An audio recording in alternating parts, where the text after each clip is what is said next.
Friends, welcome to AEC plus, a digital platform of advance engineering classes. मैं हूं अनामिका सिंह और जैसा कि आप सभी जानते हैं, बॉटनी का सेक्शन हमारा चल रहा था जो कि बिल्कुल एंड पर है। आज हम पूरी प्लांट मॉर्फोलॉजी कंप्लीट करने वाले हैं। यानी लास्ट क्लास में तो मैंने आपको लगभग 40% पार्ट पढ़ा दिया था। रिमेनिंग सेक्शन आज के क्लास में हम पढ़ेंगे। तो चलिए स्टार्ट करते हैं हम हमारा सेशन और देखते हैं कि हमें क्या क्या पढ़ना अभी है। तो सबसे पहली चीज तो स्टीम वाला जो सेक्शन है वो हम पढ़ते हैं। यानी आज की क्लास में हम थोड़ा सा तनों के बारे में जानेंगे कि तना होता क्या है, प्लांट का कौन सा पार्ट होता है, प्लांट का कौन सा भाग होता है और इसका क्या रोल होता है किसी भी प्लांट में। तो सबसे पहले तो मैं आपको बताना चाहती हूँ कि जो स्टेम होता है वो जो ये आपका जो शूट सिस्टम होता है, एक्चुअली मैंने लास्ट क्लास में आपको बताया था कि एक रूट सिस्टम होता है और एक शूट सिस्टम होता है। तो ये किस सिस्टम में जाता है? तो ये जाता है शूट सिस्टम में। अब मैम ये शूट सिस्टम क्या होता है? मैंने आपको बताया था कि एक्चुअली में क्या है ना, हिंदी में इसे हम प्ररोह तंत्र कहते हैं। इस चीज का ध्यान रखना कि हिंदी में हम इसे प्ररोह तंत्र कहते हैं। हमारे सॉइल के ऊपर वाला जो पार्ट होगा, जहाँ पे सनलाइट मिल रही होगी वो इसमें चला जाएगा और जहाँ सनलाइट नहीं मिल रही होगी वो हमारा रूट सिस्टम होगा। अब हम इसके बारे में थोड़ा सा जानते हैं, प्लांट स्टेम के बारे में। किसी पौधे की प्ररोह प्रणाली में तने शामिल होते हैं, बिल्कुल सही कहा, अभी मैंने आपको बताया है ना। The shoot system of a plant include stems, बिल्कुल सही। पौधे के प्रकार के आधार पर उनका जो व्यास होता है, मतलब उनका जो डायमीटर होता है, सबसे पहली चीज, और उनकी जो लंबाई होती है वो कुछ मिलीमीटर से लेकर सैकड़ों मीटर तक भी भिन्न हो सकती है। मतलब जो स्टेम वाला पार्ट है ना, जैसे कि ये वाला जो पार्ट है हमारा, ये पूरा क्या है? स्टेम का है। ये पूरा किसका है? तने का है, जो कि कहाँ से है? सॉइल से ऊपर की ओर जा रहा है। मतलब ये किसकी ओर बढ़ता है? तो ये सन की ओर जाता है, ऊपर की ओर जाता है। अब इसमें भी क्या क्या होते हैं? तो ये वाला जो सेक्शन है जहां से ये ऊपर निकल के गए हैं, ये नोड्स कहलाते हैं। और एक पत्ती और दूसरी पत्ती, इनके बीच का जो ये गैप है इसे हम इंटरनोड कहते हैं। जहां पर कुछ भी नहीं है उसे हम इंटरनोड कहते हैं। और जिन सेक्शन को, जहां से दो लीफ और निकलती हैं, उसे हम क्या बोलते हैं? नोड्स। ध्यान से सुने, ये हमारा कौन सा सेक्शन होता है? तो ये हमारा स्टेम होता है, जिसमें मैंने आपसे क्या बताया कि एक यहाँ से लीफ निकली है, मान लो एक यहाँ से निकली है ना। अब हमने क्या देखा कि एक यहाँ से निकली है और एक यहाँ से निकली है। तो ये वाला जो सेक्शन होगा इसे हमने क्या कह दिया? नोड कह दिया। और जिस सेक्शन में कुछ भी नहीं निकला उसे हमने क्या कह दिया? इंटर नोड कह दिया। आई होप आपको इतना अच्छे से क्लियर हो गया हो, इतना अच्छे से समझ में आ गया हो। पौधे के प्रकार के आधार पर उनका जो डायमीटर होता है, अभी बताया, जो लेंथ होती है वो कुछ मिलीमीटर से लेकर सैकड़ों मिलीमीटर तक जो है या मीटर तक जो है वो बढ़ती जाती है, भिन्न हो सकती है, बिल्कुल हो सकती है। प्लांट जितना लंबा होगा तो जो स्टीम वाला सेक्शन है वो भी क्या होता जाएगा? लंबा होता जाएगा। नेक्स्ट आते हैं, उसके बाद स्टीम में ही हमें देखना है कि ये प्ररोह तो होता है, शूट सिस्टम तो होता है, लेकिन और कौन कौन सी चीजें इसमें इंक्लूड होती है वो भी हम देखते हैं। तो पौधे के तने अक्सर जमीन के ऊपर पाए जाते हैं, हालांकि आलू जैसे कुछ पौधे तने भूमिगत भी होते हैं। अब हम स्टेम का तो मैंने आपको बताया कि ये कहाँ पर होता है, सोइल के ऊपर वाला सेक्शन होता है, ऊपर की ओर ये बढ़ता है। बट कुछ ऐसे भी एग्जाम्पल है जो कैसे होते हैं? अंडरग्राउंड होते हैं, भूमि के अंदर भी स्टीम पाया जाता है जिसे हम खाते हैं। जैसे एग्जाम्पल क्या हो जाएगा? आलू। सबसे बेहतर, सबसे इजी एग्जाम्पल बता रही हूँ। इसमें भी क्या होते हैं? स्टेम होते हैं, तना होता है। और एग्जाम्पल क्या हो गया? पोटैटो यानी आलू। जड़ी बूटी मुलायम होती है, बूटी कठोर होती है, तने दोनों प्रकृति में मौजूद इसमें होते हैं। इसमें तने मतलब ऊपर के हिस्से में भी होंगे जो सन के साइड बढ़ता जाएगा, और जो नीचे अंडरग्राउंड बढ़ेगा, दोनों ही स्थिति में ये पाए जाते हैं। सो ये था आपका स्टेम वाला पार्ट जो कि अभी पूरा नहीं हुआ है। इसको पढ़ने के पहले, हाँ, इसको पढ़ने के पहले मैं इसके कुछ टिश्यूज के बारे में मैं आपको बता देती हूँ, क्योंकि उनकी जरूरत हमको पड़ेगी। तने के बारे में अगर मैं बता दूं तो तना बेसिकली हमारा ये वाला पार्ट होता है, और ये यहाँ पर कुछ ब्रांचेस में क्या हो जाता है? बट जाता है, डिवाइड हो जाता है ना। अब क्या है कि इसमें टिश्यूज होते हैं, हमें पता है कि दो मेन टिश्यू होते हैं, एक जाइलम होता है और एक फ्लोएम होता है, ये तो हम बहुत अच्छे से जानते हैं ना। एक क्या होता है जाइलम और एक क्या होता है फ्लोएम। बट जाइलम और फ्लोएम की अगर मैं बात करूं तो ये किन किन चीजों के ट्रांसपोर्टेशन में हेल्प करते हैं, तो प्लांट में जो फूड बनता है उनके ट्रांसपोर्टेशन में ये हेल्प करते हैं। अब क्या होता है कि इसमें ना तीन अलग से टिश्यूज भी होते हैं। एक तो होता है डर्मल टिश्यू जो कि एपिडर्मिस होता है। मैम ये एपिडर्मिस क्या होता है, तो ये इसकी स्किन हम बोल सकते हैं। हम इसकी क्या कह सकते हैं, लीफ की सॉरी स्टेम की क्या बोल सकते हैं, स्किन।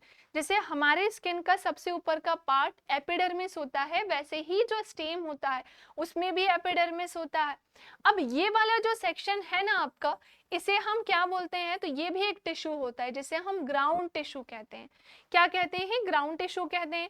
और इसी में वेस्क्यूलर टिश्यू भी होते हैं जो कि दो तरीके के होते हैं। वेस्क्यूलर एक्चुअली में हिंदी में क्या कहलाता है, संवहन कहलाता है। वेस्क्यूलर हिंदी में क्या कहलाता है, संवहन। सो ये जाइलम और फ्लोएम यानी जो फूड होता है ना उसके ट्रांसपोर्टेशन में क्या करता है, हेल्प करने का काम करता है। सो हमने यहाँ पर जाना किसके बारे में, स्टीम के बारे में। आई होप आपको ये बहुत अच्छे से सब कुछ क्लियर हो गया होगा। नेक्स्ट आते हैं, एक एक को मैं थोड़ा थोड़ा बताती हूँ कि पौधे का जो तना होता है उसका स्ट्रक्चर कैसा होता है। सो डायग्राम से पहले हमने जाना कि यस, जो स्टेम होता है उसमें बाहर क्या होता है, एपिडर्मिस होता है। हमने जाना कि बाहर क्या होता है, एपिडर्मिस होता है, जिसे हम डर्मल टिश्यू कहते हैं, बेसिकली उसकी स्किन से रिलेटेड होता है। फिर हमने ये जाना कि मैम उसमें पता है और क्या क्या होता है, तो उसमें जो अंदर वाला सेक्शन है यहाँ पर पूरे में क्या होते हैं, छोटे छोटे क्या पाए जाते हैं, तो यहाँ पूरे छोटे छोटे बहुत सारी चीजें होती हैं जो कि क्या कहलाती हैं, ग्राउंड टिश्यू कहलाती हैं। ये बहुत सारे आपस में टिश्यू मिलकर क्या बनाते हैं, ग्राउंड टिश्यू बनाते हैं। क्लियर है ना, ये बहुत सारे मिलकर ग्राउंड टिश्यू बनाते हैं। और मैम पता है इसके अंदर क्या होता है, तो इसके अंदर होता है क्या, तो यहाँ पर पाए जाते हैं वेस्क्यूलर टिश्यू यानी कि जाइलम यानी कि फ्लोएम। दोनों ही किसमें पाए जाते हैं, इसके अंदर पाए जाते हैं। अब आते हैं थोड़ा सा आगे, डायग्राम जरूर याद से बना लेना। त्वचीय ऊतक, जमीनी ऊतक और संवहनी ऊतक, तीन ऊतक हैं जो एक तना बनाते हैं। बिल्कुल हमने अभी देख ही लिया कि एक तना कैसे बन रहा है, किस तरीके से बन रहा है। जो त्वचीय ऊतक होता है, त्वचीय ऊतक जो तने की बाहरी सतह को ढकता है, बिल्कुल जो हमारा स्टेम है, जो तना है उसके बाहरी सतह को ढकने का काम ये कर रहा है। अक्सर गैस विनिमय के अवरोधक, रक्षक और नियामक के रूप में काम करता है। बेसिकली कौन सी गैस आनी है, कौन सी गैस जानी है, ये उसे रोकता भी है और जाने भी देता है। दोनों काम कौन कर रहा होता है, डर्मल टिश्यू कर रहा होता है, त्वचीय ऊतक कर रहा होता है। क्लियर। नेक्स्ट आते हैं जमीनी ऊतक जिसे हम संवहनी ऊतक, जमीनी ऊतक जिसे हम क्या बोलते हैं इंग्लिश में, तो ये हमारा ग्राउंड टिश्यू कहलाता है। नाम से ये समझ में आ रहा है कि ये पूरे ग्राउंड वाले सेक्शन को क्या कर रहा है, रिप्रेजेंट कर रहा है। सो संवहनी ऊतक के चारों ओर जमीनी ऊतक भर जाता है और इसमें अक्सर मुख्य रूप से पैरेन्काइमा कोशिकाएं शामिल होती हैं, कभी कभी प्रकाश संश्लेषण में भी भाग लेती हैं। अब इसके अंदर ये ना जो टिश्यूज हैं, एक्चुअली आप इन्हें सेल्स कहेंगे जिन्हें हम क्या बोलते हैं, तो उसका नाम है पैरेन्काइमा कोशिका। कौन सी सेल है ये, पैरेन्काइमा सेल है। अब ये क्या कर रहे हैं, तो ये ग्राउंड वाला ये पूरा सेक्शन है। बेसिकली हम ऐसा भी कह सकते हैं कि किस चीज में हेल्प करते हैं, तो ये कभी कभी फोटोसिंथेसिस में हेल्प करते हैं। किसमें, फोटोसिंथेसिस में ये क्या करती हैं, कभी कभी हेल्प करती हैं। चलिए नेक्स्ट आते हैं, उसके बाद संवहनी ऊतक जो कि वैस्कुलर टिश्यू कहलाते हैं। लंबी दूरी की परिवहन और संरचनात्मक सहायता संवहनी ऊतक द्वारा प्रदान की जाती है। विभिन्न पौधों की प्रजातियां बीज संवहनी ऊतक द्वारा बहुत अलग तरीके से व्यवस्थित होती है। अब मेरी बात ध्यान से सुनना, अगर आपको वो बात समझ में ना आई हो तो ये जो अंदर जाइलम और फ्लोएम है ये क्या काम करते हैं, तो जो फूड लीफ बना रही है ये उसे पूरे प्लांट में पहुंचाने का काम करते हैं। ये सभी जगह पहुंचाने में हेल्प करते हैं, कौन, इसके अंदर के जाइलम और फ्लोएम। आई होप आपको अच्छे से क्लियर हो गया होगा कि मैं आपको क्या समझा रही हूँ। सो डर्मल टिश्यू स्किन वाला पार्ट हो गया, जमीनी ऊतक ग्राउंड वाला पूरा बीच का सेक्शन हो गया, और सबसे अंदर क्या हो जाएंगे, वैस्कुलर टिश्यू, जो कि कितने होते हैं, तो जब भी लिखना तो लिख लेना कि एक जाइलम होते हैं और एक और मेंशन कर लेना कि एक क्या होते हैं, फ्लोएम होते हैं। नेक्स्ट आते हैं उसके बाद पौधे में तने के काम क्या होते हैं। सो एक प्लांट में तना बेसिकली क्या क्या काम करता है। सो हमने टिश्यूज की हेल्प से टिश्यू का तो काम देख लिया, अब स्टेम का काम देखते हैं। तो तना प्ररोह प्रणाली से, प्ररोह मतलब समझ रहे हो ना, शूट सिस्टम से रिलेटेड होता है और लंबाई और उसके डायमीटर को भिन्न हो सकता है और शायद नरम या लकड़ी जैसा भी हो सकता है। बिल्कुल हमें बहुत अच्छे से पता है कि जो ये स्टेम वाला पार्ट होता है ये थोड़ा सा मुलायम होता है, मुड़ भी सकता है, बिल्कुल ये चीजें होती हैं। और लकड़ी वाला पार्ट भी होता है, हाँ होता है। तना जड़ों और पौधों के अन्य भागों जैसे पत्तियां हो गई, फलों हो गए और फूल हो गए, इनके बीच एक कड़ी का काम करता है। बिल्कुल तना ही तो कर रहा है। ये पत्तियों, फलों और फूलों को सहारा प्रदान करता है, बिल्कुल करता है। अगर ये स्टेम नहीं होगी, अगर ये स्टेम नहीं होगी तो यहाँ पर जो ये ब्रांचेस से यहाँ पर बहुत सारी जो ये लीफ लग रही है, लग पाएंगी क्या? नहीं लग पाएंगी। ना ब्रांचेस निकल पाएंगी, ना शाखाएं निकल पाएंगी और ना ही वहां पर फूल फल कुछ भी नहीं लग पाएंगे, है ना। सो ये पत्तियों, फलों और फूलों को सहारा प्रदान करता है। तना शाखाओं और पत्तियों को इस तरह से व्यवस्थित करता है कि सभी पत्तियों को प्रकाश संश्लेषण करने के लिए धूप मिलती है। एक्चुअली ये क्या करता है ना कि जो फ्लावर्स होते हैं, जो फ्रूट्स होते हैं, उनको कुछ इस तरीके से बांटता है लीफ को कि जो फोटोसिंथेसिस की प्रोसेस है वो इजीली हो जाए, यानी कि फूड अपना, प्लांट जो है वो अपना फूड इजीली बना ले। ये पौधे के विभिन्न भागों में जैसे मिनरल्स हो गए, वाटर हो गया, ग्लूकोज हो गया, उसके जाने के लिए भी जिम्मेदार होता है।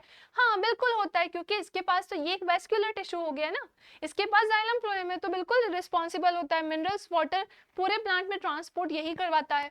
जब तने हरे होते हैं तो उनमें क्लोरोप्लास्ट हो सकते हैं और प्रकाश संश्लेषण ये करते हैं। कई बार कुछ तने ऐसे होते हैं जो ग्रीन भी होते हैं। अब ग्रीन है मतलब उसमें क्या होगा, क्लोरोप्लास्ट होगा, और यदि क्लोरोप्लास्ट होगा तो इजीली क्या हो सकेगी, फोटोसिंथेसिस की प्रोसेस, प्रकाश संश्लेषण की क्रिया। ओके चलो नेक्स्ट क्या है। तनों को खाद्य भंडारण यानी कि कंद में उसका एक पार्ट होता है और वानस्पतिक प्रकार प्रसार यानी कि भालू कलियां, हाँ ये इसी का एक कली है, ठीक है, के लिए भी संशोधित किया जा सकता है, जैसे कि आलू में देखा जाता है। आप ये समझ लीजिए कि जो रूट स्टेम होता है वो केवल ऊपर के पार्ट में ही नहीं जाता, ये अंडरग्राउंड भी होता है, जिसका एक जीता जागता एग्जाम्पल है पोटैटो यानी कि आलू, है ना, जो हमारे फूड के लिए इंपॉर्टेंट होता है, खाने का एक सबसे इंपॉर्टेंट पार्ट होता है। अब मेरी बात ध्यान से सुनो, ये है parts of a stem. Stem के भी पार्ट होते हैं, जैसे कि ये वाला जो यहाँ से स्टार्ट करते हैं, ये पेटियोल होता है जो यहाँ से कुछ इस तरीके से बटा हुआ है। अब इसमें भी कुछ ये पार्ट्स होते हैं जिसे हम क्या कहते हैं, तो ये हमारा एक्सेल होता है, लेटरल और एक्सिलरी बड, जो कि आपकी लीफ वाला सेक्शन होगा, है ना। बेसिकली अगर मैं बात करूँ तो इसमें दो चीजों की इंपॉर्टेंस है, एक तो ये वाला जो कि क्या है, नोट्स कहलाता है, और वो जहाँ पर कुछ भी प्लांट या जहाँ पे कोई लीफ नहीं निकल रही है उसे इंटर नोट्स कहते हैं, मतलब ये ब्लैंक वाला स्टेम का सेक्शन होगा, बस इसे ही ध्यान रखो, बाकी तो फ्लावर लीव्स तो आपको पता ही है। नेक्स्ट आते हैं अंडरग्राउंड मॉडिफिकेशन ऑफ स्टेम, तने का भूमिगत संशोधन, क्योंकि तने की भी अगर मैं बात करूं तो और भी कई सारी चीजें हैं जो तने में हमें देखने को मिलती हैं, जैसे राइजोम, बल्ब, कॉर्ब और ट्यूबर। मैम ये प्रकंद, शल्क कंद, घन कंद और ये कंद क्या होते हैं, हिंदी में ये कंद होगा, ठीक है। तो मैम ये सारी चीजें क्या होती हैं, तो चलो समझते हैं। सबसे पहले तो देखते हैं कि ये राइजोम क्या होते हैं, तो ये अलग अलग नोड्स और इंटर नोड्स के साथ गैर हरे होते हैं, मतलब ये हरे नहीं होते हैं। इसमें सहायक और शीर्षस्थ कलियां भी होती हैं। सहायक मतलब जो स्टेम की हेल्प करने वाली होती हैं, बेसिकली वो उसको शाखाओं में, ब्रांचेस में डिवाइड करती हैं। ये भूरे रंग के होते हैं, यस ये कैसे होते हैं, ब्राउन होते हैं। आपने देखा होगा ना कि स्टेम कैसा होता है, तो ये ब्राउन होता है, कुछ लकड़ी के जैसा। सामान्य प्रकार के प्रकंद ग्रीन भी होते हैं, पर जो ग्रीन होंगे तो वहाँ क्लोरोप्लास्ट होगा और वहाँ फोटोसिंथेसिस होगा। बेसिकली यहाँ पर बात किसकी चल रही है, तो वो हम वुड वाले सेक्शन को देख रहे हैं। सामान्य प्रकार के प्रकंद खाद्य सामग्री के भंडारण के कारण मांसल होते हैं, मतलब ये कैसे होते हैं, तो ये मांसल होते हैं, इनमें कुछ उसके पार्ट्स होते हैं, ठीक है, और हम किस में यूज करते हैं इसका, खाद्य सामग्री को स्टोर करके रखने में। इसमें टर्मिनल बर्ड्स भी शामिल होते हैं, जैसे कि अदरक, है ना, इसमें कुछ टर्मिनल बर्ड्स होते हैं जिसे हम क्या कहते हैं, अदरक। प्रकंद रूट स्टॉक और क्षैतिज के बजाय लंबवत ऊपर की ओर बढ़ता है, मतलब ये ऐसे ना बढ़कर कहाँ बढ़ता है, ऊपर की ओर। केला और अलोकेसिया इंडिका प्रकंद के कुछ उदाहरण हैं। आप समझ सकते हो कि जो अभी मैंने आपको बताया कि कहाँ बढ़ता है, ऊपर की ओर, तो इससे आप समझ लो कि जैसे केला हो गया या फिर एक और है अलोकेसिया, ये सब किसके उदाहरण है, प्रकंद के। शल्ककंद क्या होते हैं? तो कई मांसल शल्क पत्तियां मौजूद होती हैं।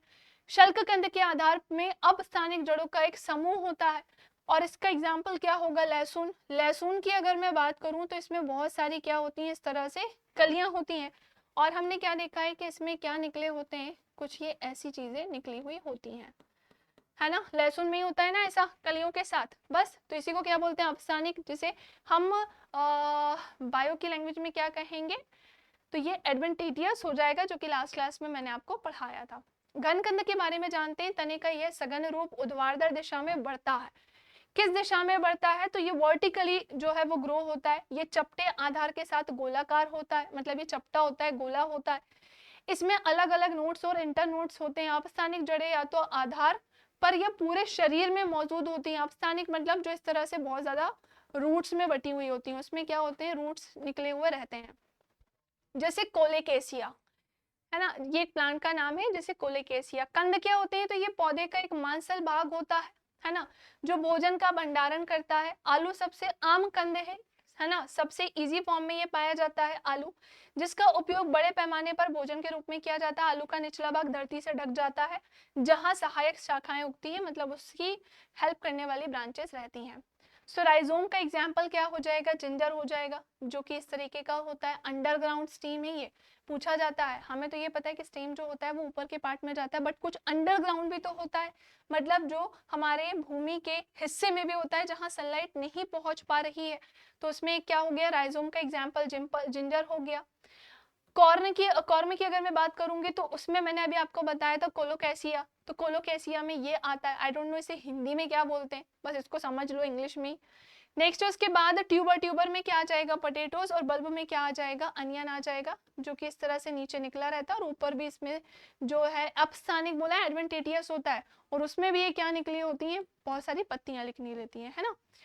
सो ये हो गए बल्ब, कॉर्म और ट्यूबर, दैट्स इट। अब इतना ही। स्टेम को अगर पढ़ने बैठेंगे तो फिर हम तो बहुत ही ज्यादा पढ़ डालेंगे, पर आपके एग्जाम के पर्पज से जितना इंपॉर्टेंट है वो मैंने आपको बताया।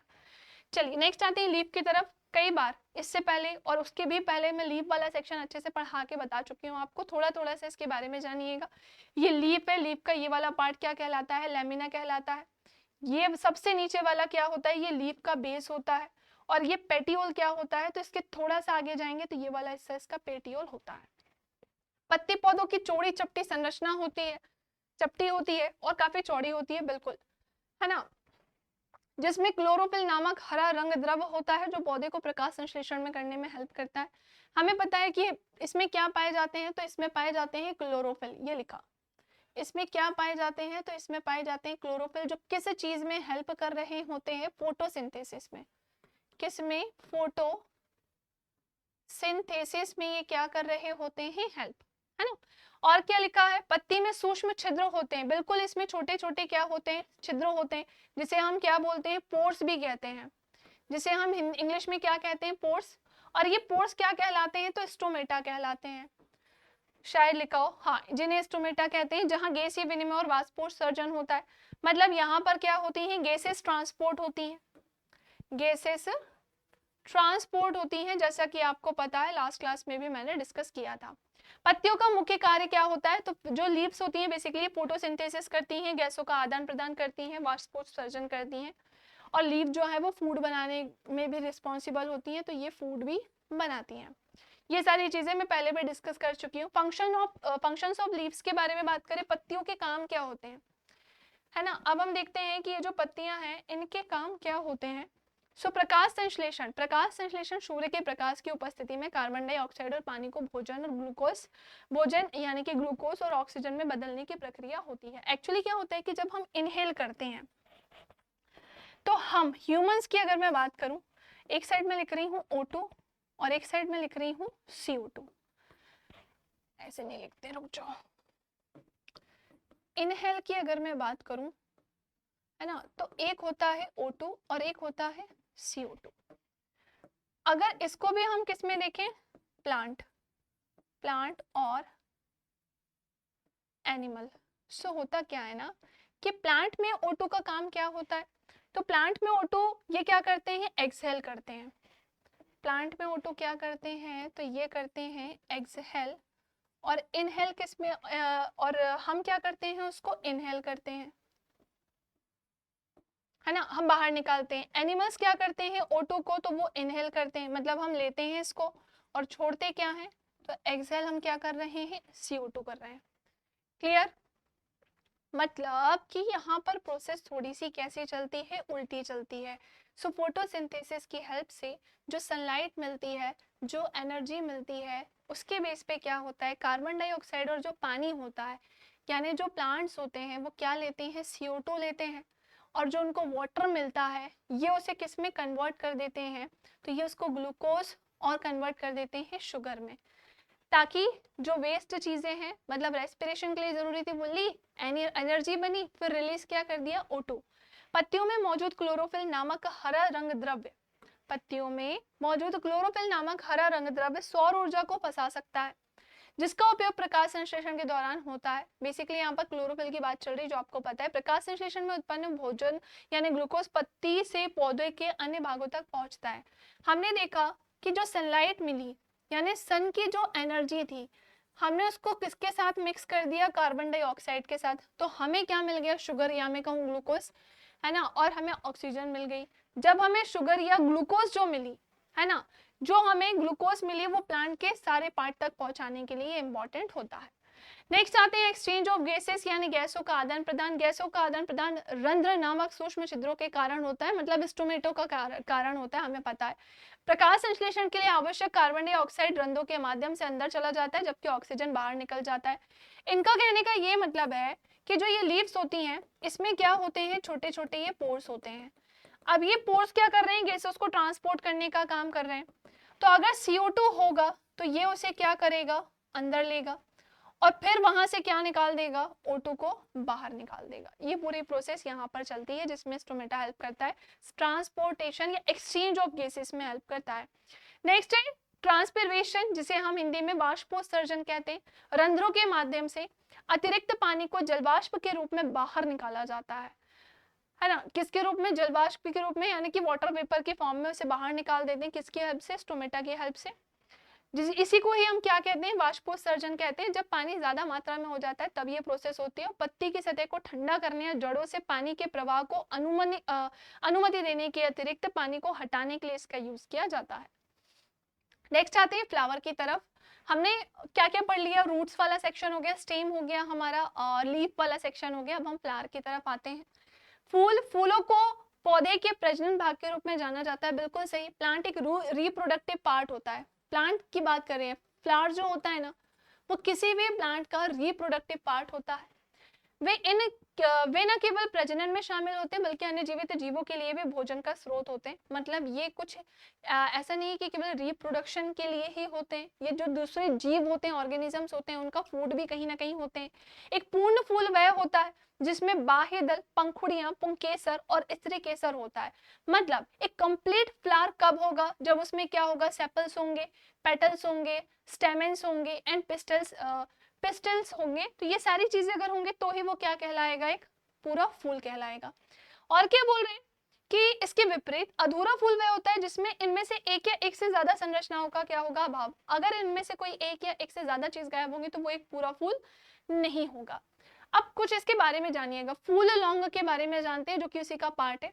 फूल लौंग फूल की कली से प्राप्त होता है, बिल्कुल सही। लौंग किससे प्राप्त होता है, तो जो फूल होते हैं उसकी कली से मिलता है। ये पौधे का जनन अंग होता है, वेरी वेरी वेरी इंपॉर्टेंट। ये जनन अंग होता है। पुष्प में बाह्य दलपुंज यानी कैलेक्स होता है। जो फ्लावर होता है उसमें कैलेक्स, कोरोला, एंड्रोशियम और जायंग यानी कि गाइनोशियम होता है। ये इतनी सारी चीजें होती हैं। इनमें से पुमंग नर जनांग व जायंग मादा जनांग होता है। Very very very very important. ये ध्यान रखना कि मेल सेक्स ऑर्गन इनमें से कौन सा है और फीमेल सेक्स ऑर्गन कौन सा है। सो मेल ये हो जाएगा और फीमेल ये हो जाएगा। सीधा क्वेश्चन कई बार स्टैटिक में आ जाता है। एक एक करके इनके बारे में जानते हैं। सबसे पहले हम पुमंग के बारे में जानते हैं। पुमंग में एक या एक से अधिक पुंकेसर स्टेमेंस होते हैं। पुंकेसर में परागण यानी कि परागण लिखा है यहाँ पर, जिसे हम पोलिन ग्रेन्स या पॉलिनेशन कहते हैं, ये प्रोसेस होती है। जायंग की अगर मैं बात करूं तो इसमें अंडप होते हैं, क्योंकि जायंग किसका एक पार्ट होता है, तो ये एक जो फीमेल होती है, महिला होती है, उनका जेनेटियल ऑर्गन होता है। तो जब जेनेटियल ऑर्गन है तो ऑब्वियस सी बात है कि इसमें क्या होंगे, अंडक होंगे। अंडक को हम इंग्लिश में क्या बोलते हैं, तो अंडक बेसिकली ओवरीज से आप समझ सकते हैं, पर इसकी भाषा में ये क्या होंगे, कार्पेल और पिस्टल होंगे, है ना। तो अंडक के 3 पार्ट होते हैं, अंडाशय होता है, वर्तिका होता है और वर्तिकाग्र होता है, वो लिखा है। ओवरी होता है, स्टाइल होता है, स्टिग्मा होता है, फीमेल पार्ट होता है। कई बार क्या होते हैं, वो फ्लावर में मेल फीमेल को पहचानने के लिए दे देते हैं कि कौन सा मेल ऑर्गन है, कौन सा फीमेल है, यानी कौन सा मेल जेनेटियल होता है और कौन सा फीमेल जेनेटियल होता है, ये भी कई बार पहचानने के लिए आ जाता है। इस तरीके के क्वेश्चन भी कई बार देखने को मिलते हैं। चलिए नेक्स्ट आते हैं, उसके बाद ये है आपके सामने पॉलिनेशन। एक्चुअली क्या होता है, मैं आपको कुछ पार्ट्स के बारे में पहले तो बता देती हूँ। ये हमारा फ्लावर बना है, फ्लावर के कुछ पार्ट होते हैं, जैसे एक पार्ट ये होता है जिसे हम रेसेप्टिकल बोलते हैं, ये हमारा फिलामेंट होता है, ये ऊपर वाला जो हिस्सा है इसे एंथर बोलते हैं, ये जो इस तरह से फ्लावर्स में डिवाइड इसे हम पेटल बोलते हैं। ये फीमेल ऑर्गन होता है, फीमेल जेनेटियल ऑर्गन, जो कि एक फीमेल फ्लावर में होता है, स्टिग्मा। ये वाला सेक्शन जो है ये हमारा स्टाइल होता है। ये सेपल होते हैं जो इस तरह से निकले हुए हैं। और वेरी वेरी वेरी इंपॉर्टेंट ये होती है ओवरी, मतलब ये किसका डायग्राम है, तो ये फीमेल फ्लावर हो जाएगी। ओके चलो पॉलिनेशन के बारे में जानते हैं। सो पॉलिनेशन 2 तरीके से होता है, एक सेल्फ पॉलिनेशन होता है और एक क्रॉस पॉलिनेशन होता है। एक प्लांट का, एक फ्लावर का उसके खुद से ही पॉलिनेशन सेल्फ पॉलिनेशन कहलाएगा, और एक फ्लावर का किसी दूसरे पर डिपेंड होकर होने वाला पॉलिनेशन क्या कहलाएगा, क्रॉस पॉलिनेशन। सो पॉलिनेशन अगर एक फ्लावर का एक ही फ्लावर में हो रहा है तो वो तो हो जाएगा, लेकिन उसके बहुत सारे लॉसेस होते हैं, इतना ईजी नहीं होता है। और जो क्रॉस पॉलिनेशन होता है वो एयर में, वाटर में, सॉइल में, कहीं पर भी हो सकता है। खैर हम उतना नहीं जा रहे, थोड़ा थोड़ा सा बस मैंने बताया। पॉलिनेशन जिसको ना समझ में आया वो मैं बता दूं, ह्यूमंस में जैसे रिप्रोडक्शन प्रजनन होता है, वैसे ही प्लांट्स में, फ्लावर्स में क्या होता है, पॉलिनेशन होता है।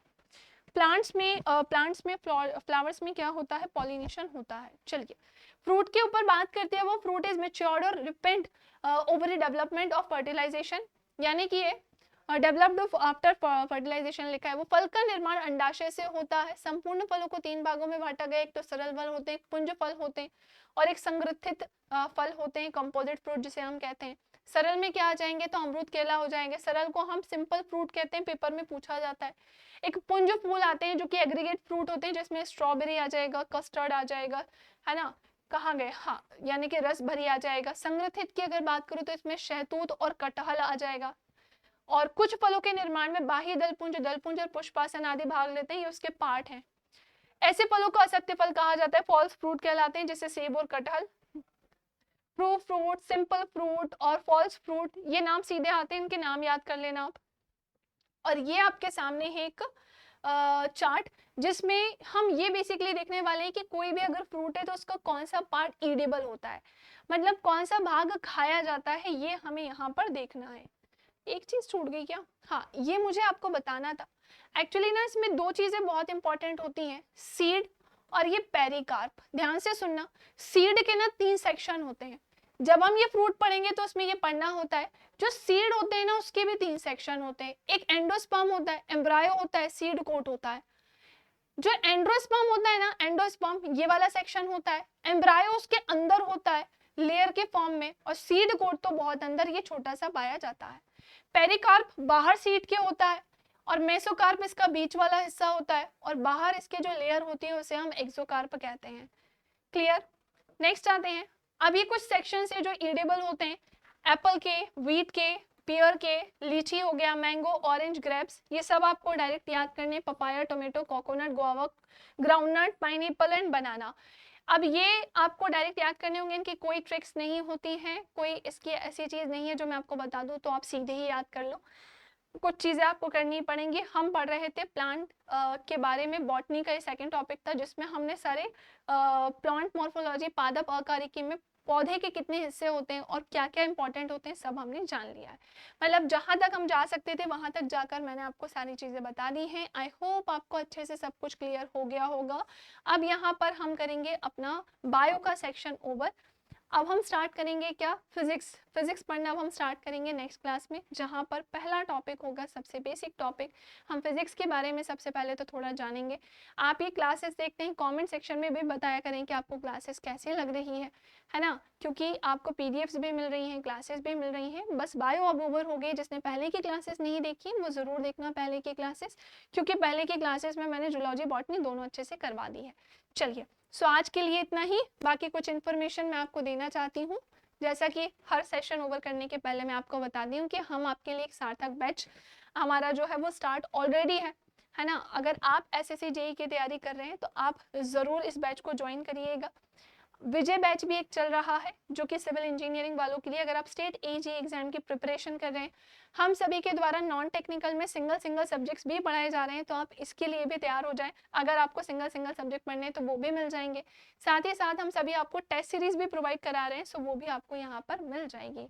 अब हम सभी आपको जो जो पढ़ाते हैं सो वो आपको कहाँ मिलेगा, हमारे टेलीग्राम चैनल पर जाना है, इसको सर्च करना है, आपको वहाँ पर सर्च करके ज्वाइन हो जाएंगे। आपको सारी पीडीएफ्स अब तक जितना पढ़ाया है वो भी मिल जाएगी और आने वाली क्लासेस की भी मिल जाएंगी। सो आई होप आपको सेशन बहुत अच्छा लगा हो, सारी चीज़ें सारे डाउट्स क्लियर हो गए हों। बॉटनी वाला सेक्शन थोड़ा सा डिफिकल्ट होता है, क्योंकि ये आपके डेली यूज से रिलेटेड नहीं होता है, तो इसलिए वो थोड़ा सा आपको डिफिकल्ट लगता है। बट कोई बात नहीं, आपने जूलॉजी जब पढ़ी तो उसमें भी कुछ चीज़ें ऐसी आई थी, बट हम जब पढ़ते हैं तो हमारी हैबिट हो जाती है, तो वो आपको इजी हो जाता है ना। बाकी चलिए मिलते हैं नेक्स्ट क्लास में, तब तक के लिए जय हिंद जय भारत।